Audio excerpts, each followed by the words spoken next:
You're listening to the Journey podcast.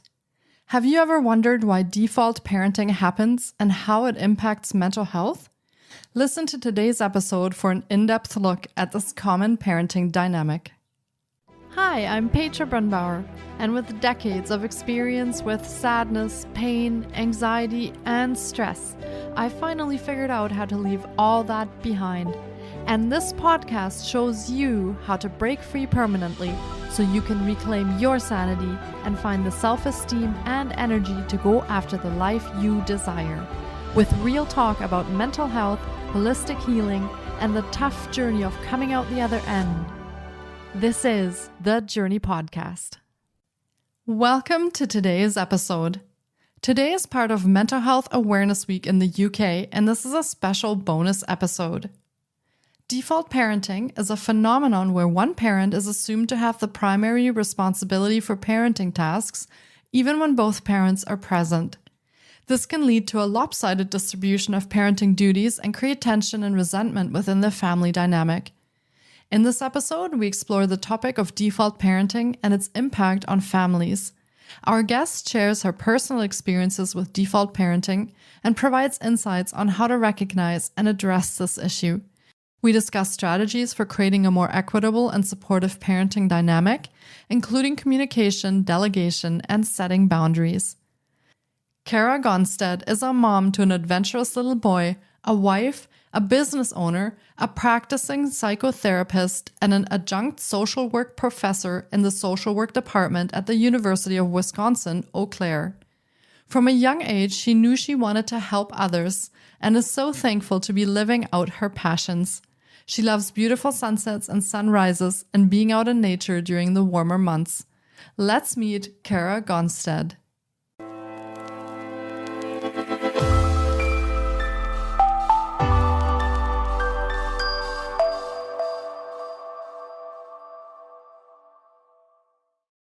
Hi, Karah. It's so great to have you on the podcast. I've been looking forward to getting to chat with you because we will be diving into default parenting today. Welcome to the podcast.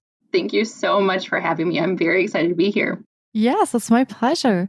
Do you want to share a little bit about yourself and your story? Absolutely. Sometimes I don't know where to begin. I'm going to be honest with you, but yes, I'm happy to share. So I do, in all honesty, I kind of juggle a lot of roles as a lot of people do. So I am a mom of a little 4-year-old now who just turned 4. I am a wife. I am a licensed psychotherapist who has my own practice.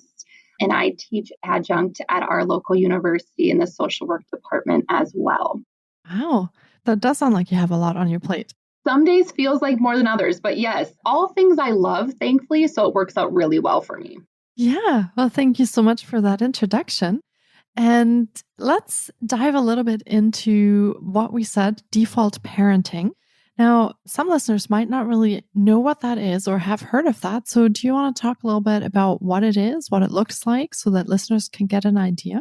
Default parenting, in my opinion, looks different for everyone. I think it can be a really subjective thing, but also quite objective too. So default parenting really serves as this statement and kind of phrase where if it is a 2-person parenting situation, that one of the parents is typically doing more of the things, or what I call the busy work.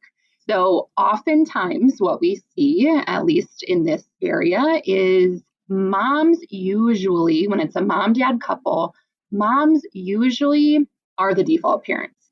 I think that comes from a lot of reasons and a lot of places, but this might look like the dad doesn't even think or ask or connect with mom about scheduling doctor's appointments or dental visits. It just kind of is an assumed role, or moms just take care of that piece. So it breaks down into that aspect, as well as oftentimes what child rearing or child care looks like. So if it was a situation where possibly both parents have careers, it oftentimes ends up being that mom is responsible for finding childcare or providing childcare. This may look like household tasks too, right? When it comes down to just adult responsibilities.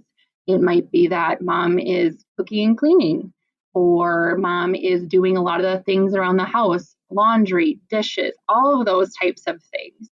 And again, I'm explaining this in a way that feels very, very, very heavy on one side. And it doesn't always look like everything placed upon one parent, but it usually is the person who assumes the majority of the roles within parenting. They would be the default.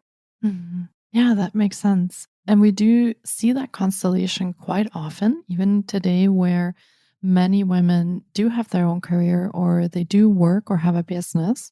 We still see that constellation actually quite frequently. And what kind of impact does that have? Let's say, first of all, on the default parent, what kind of impact does that have to sort of be responsible for so many things? I think it's incredibly a heavy load to bear for a vast array of reasons. I think specifically just on the person being the default, the mental health implications of feeling like you have to do everything or that your partner won't pick up whatever slack is left over of things you're not doing is a lot to bear. It's a lot of responsibility that comes in the day-to-day, unfortunately, monotonous tasks that we all have to assume sometimes. Again, cooking, cleaning, getting kids dressed, whatever that might be, taking them to daycare. It just becomes overwhelming sometimes. That's the best way I can put it. It's overwhelming. I think the other piece of how that looks within a household or a relationship is it naturally oftentimes creates resentment towards your partner because you feel like, why aren't you helping me? Or we're both adults here, and why can't you assume this chunk of responsibility? Why does it feel like it's always back on me? I think it certainly creates many dynamics for many reasons within the adult relationship and within the person who is the default parent, as well as just collectively, what does home time look like? And how much are you actually getting along and enjoying your time when you're the one assuming the majority or all of the responsibilities? Yeah, that's a good point. So, do you find that many people who are in the default parenting role don't or can't talk about that with their partner? I think that comes up more frequently than not. We either seem to have kind of two sides to this, if I'm categorizing, really, truly kind of two sides. So, the one side being that if this is coming from a learned behavior or generational place. So, what I mean by that is if, let's say, me being female, if I grew up and I saw my mom all the time being the default parent or the majority of the time being the default parent, I might learn as I get older and become a parent that that's just what I do as a mom, or that's just simply my role. That's what moms do. Or the generational piece of, again, if you look back one, two, three, however many generations, if that's what the person that you identify with, again, your mom, your grandma, whatever that is, if you identify in that way and you're following kind of the patterns of the generational cycles, you may just feel like that is your responsibility. So I think the one side is people just think it's what they should do. Women just think it's what they should do or what they're born to do, quote unquote. I hate that one, but I use it for the sake of a reference. So they are quiet about it because they just think that's what happens. And then I think there's the other side of it, which are the people who get very resentful or are much more outspoken and who want to speak their mind upon this and bring it to their partner's attention. That can be a great, great, great starting point for conversation within the household and your relationship.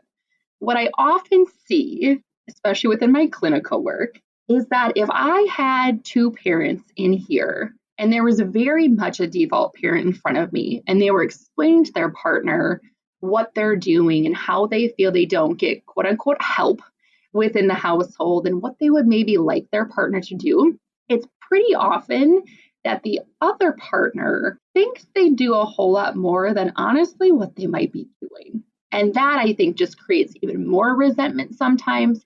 But I would say if there is no communication about what is going on and what the default parent is feeling and thinking and how they're internalizing things, And it certainly is a bumpy road ahead. I think communication is a huge and significant place to start with this. Yeah, I'm just thinking that maybe sometimes the partner isn't really even aware of what their partner is feeling or thinking because they can't express it.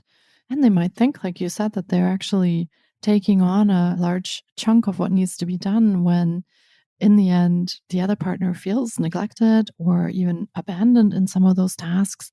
And all that's missing is the communication. So, what can people do if they are feeling some resentment or maybe even anger towards their partner, but they're just not really able to express it or they don't know where to start? What would you recommend? One of the things that I love to do with anything related to this is what I always call facts versus feelings, right? Because when we get really resentful of things, we usually get very emotional.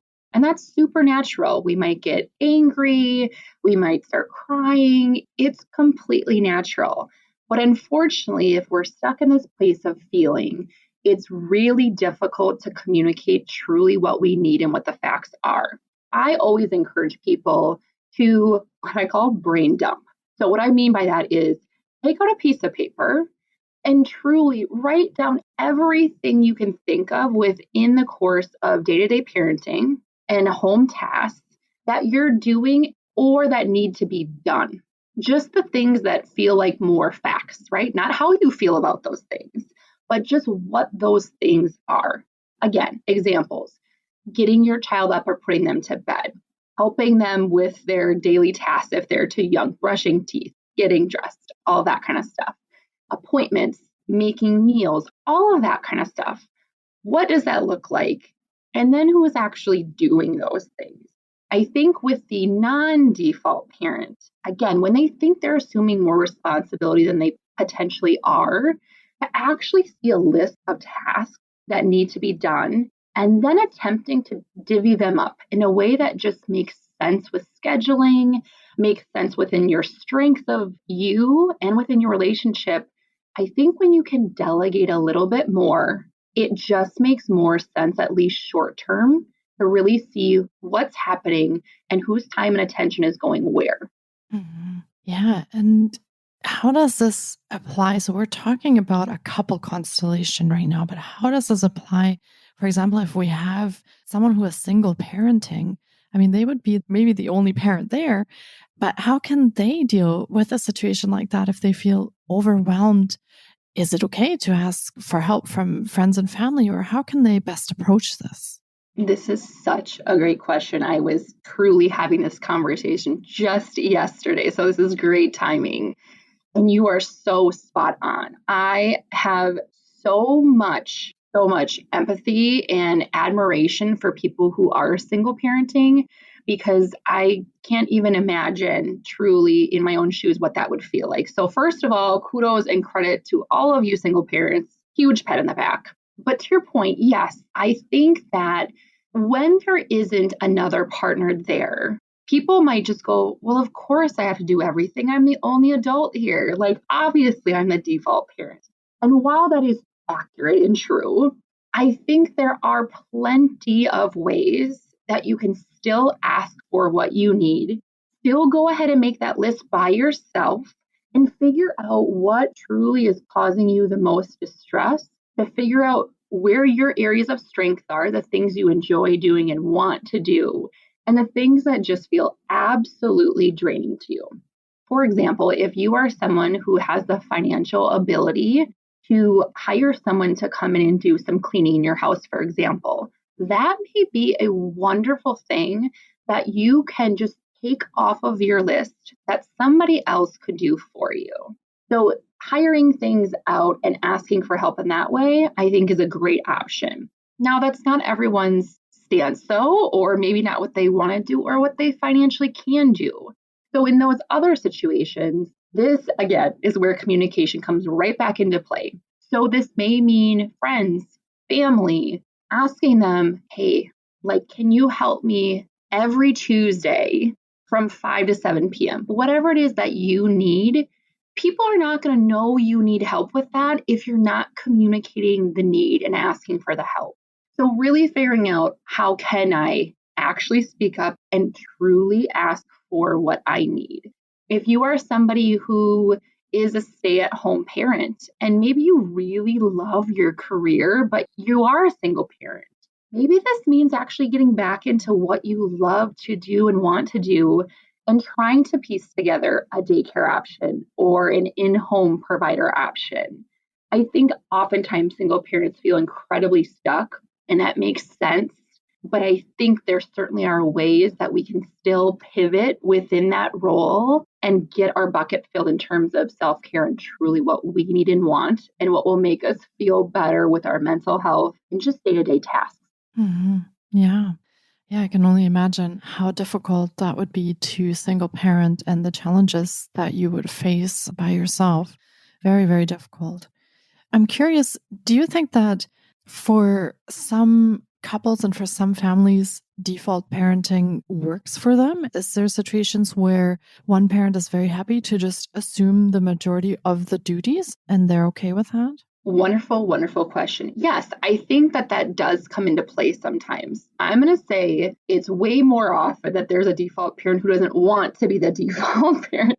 But yes, to your point, yes, I certainly know people and I've heard people within my office who, again, I'm going to go back to what I typically see, where we maybe do have a mom who just truly feels like her passion and her love and where she gets fulfillment is with raising her children.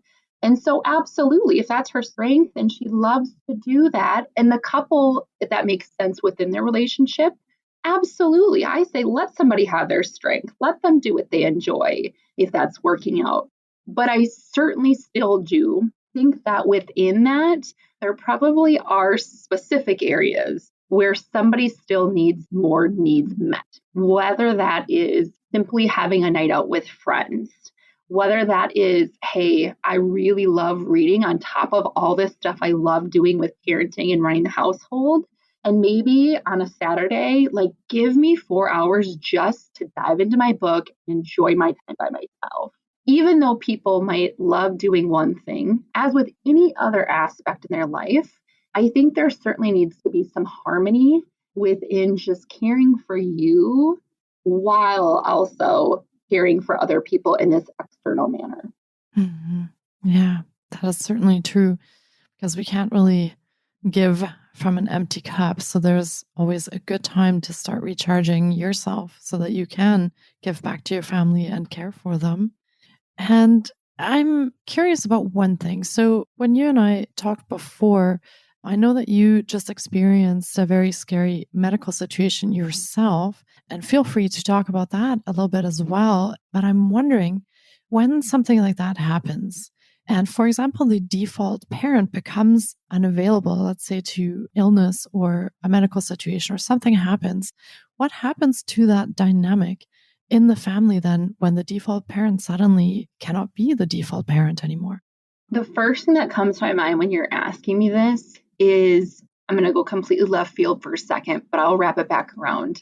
Is when I think about just from this general notion of when one partner does anything that is very much only known to them. And the first thing that comes to my mind is like if we have two people and just one of those adults takes care of all the bills, all the money that's coming in. They know where everything's going. And the other partner, whether it's by their choice or not, just doesn't know what's happening with anything or where that money's going. I think you can kind of almost use that correlation here. So, with that example being said, what might happen in this situation, right? Again, if that partner with the money example isn't there for whatever reason, things are left in this space where now it's just kind of chaos. And it doesn't have to be that way, but it feels that way because we just don't really know what's going on. And when I think about that in terms of parenting, that truly may mean sometimes that one parent just does it different than the other. And maybe one parent really likes things done a specific way. And the other parent can still do those tasks just fine. It just may look differently. So I think that is a place within your relationship, even if you love and enjoy being more of the caregiver and provider and quote unquote default parent. I still think having conversations about what the expectations are or just what works within the household and for your children is always a good idea. Just to have some knowledge and awareness of schedules, of what happens, of things like common things, right, that are important, like allergies or food allergies, things like that. I think it kind of can go both ways. I think it's sometimes a place of sometimes one parent just enjoys and functions really well with having a little bit more control over what's going on. And so just so both parents have some awareness of what's going on can certainly be helpful. And I think when it comes down to, big life events, I think naturally non-default parent will just kind of pick up the pieces in whatever way that looks like to them. Now we have lots more people in our house because maybe the non-default parent is working full time with a non-flexible work schedule. And maybe we do have to have hired help, family, friends now kind of taking over because the default parent isn't able to physically be present or whatever the situation may mean.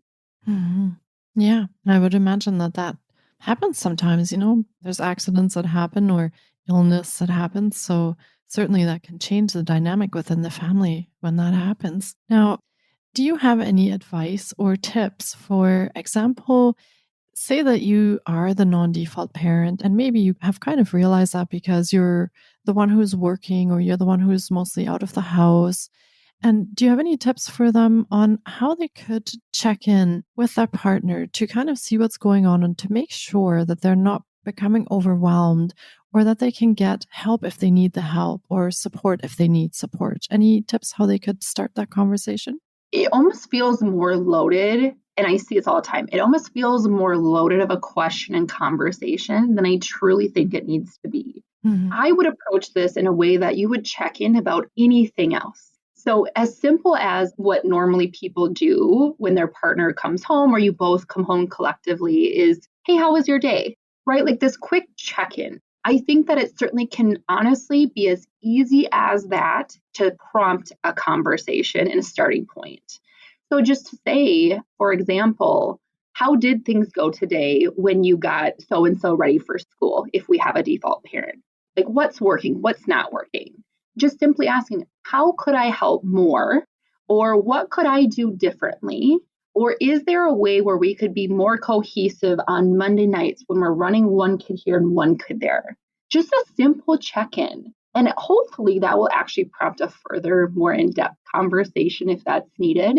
But I think just showing the care, the compassion, and the connection within what's going on in the household, as well as this relationship point, I think does wonders for people who need that check-in. And just for basic communication, I think it's a pivotal, wonderful thing to do. It doesn't have to be this loaded conversation off the bat, just a check-in that hopefully leads to more. Yeah. And I'm hearing a lot from you that communication is very, very important. So I would definitely drive that home and keep that in the back of your minds that if you don't communicate, your partner might not know what's going on. So very, very important to talk together and actually find out what's happening. Great advice. And do you want to go over some of your own programs and services so that listeners can get a feel of how they could connect with you in their journey of parenting or even healing?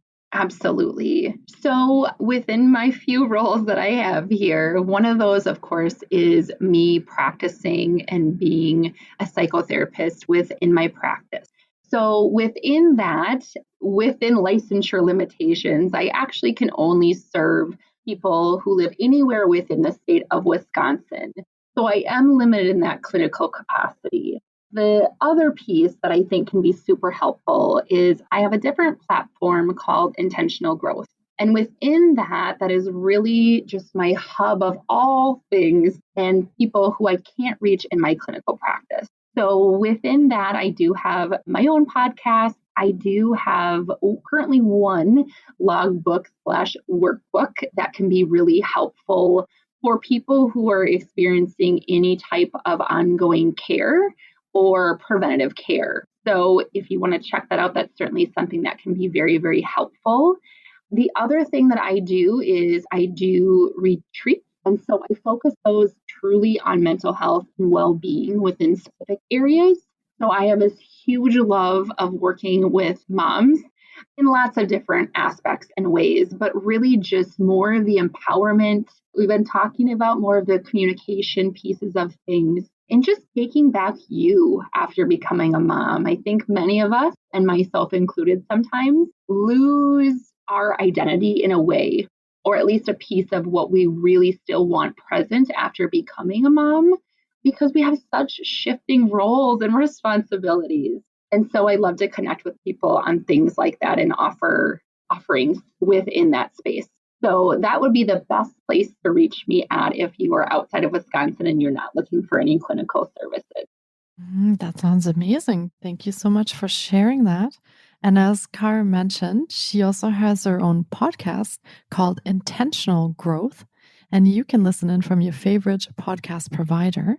And we will be linking to all of Karah's offerings in the show notes as well. So be sure to check there for all the ways that you can get in touch with her and you can work with her if this episode aligned with what you're looking for. Well, this has been another incredible episode, and I really hope our listeners have enjoyed our journey into default parenting as much as I have. I have learned so much during the last half hour with you, Karah, and it has been fantastic chatting with you today. Thank you so much for your time. Thank you. I so appreciate being able to talk about this and just shedding light on things that are so common for so many people, but unfortunately aren't always talked about. So thank you for that. Yeah, absolutely. And take care. Thank you so much. You as well. Thank you so much for taking time out of your day to listen in. If you enjoy the Journey podcast, please subscribe, share on social media, and leave us a 5-star review. You can find more of The Journey on Facebook, Instagram, TikTok, and the Journey blog. Sending you love and courage, and see you next week.